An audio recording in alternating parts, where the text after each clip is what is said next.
Yan guys, labas ang pinakamasipag na tao sa buong mundo dyan guys. Yan. Hanga ako dito sa taong ito guys. Talagang napahanga.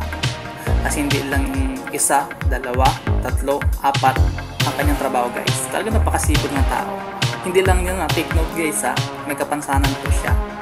Kung mapapansin po natin yung dalawang paa niya ay putol. Yan. Pero umakit ng puno, napaka-amazing guys talaga.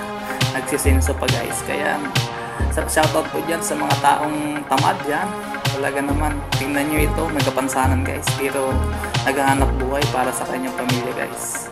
Kala mo, ikaw ang pinaka nahihirapan sa trabaho mo. Hindi guys, marami pang taong katulad na to guys. Dahil sa pamilya, ginagawa niya ang lahat. Talaga napahanga ako sa taong ito guys. Kaya kung tayo nahihirapan, ay hindi pa yan katulad ng itong taong ito. Kanyang paghihirap guys. Walang paayan guys. Pero talagang nakikipaglaban ng sabayan sa buhay, sa hamon ng buhay. At nagdadrive pa yan guys. Talagang napaka-amazing ng taong ito guys. Kaya I salute. Talagang saludo ako sa iyo. Talagang naman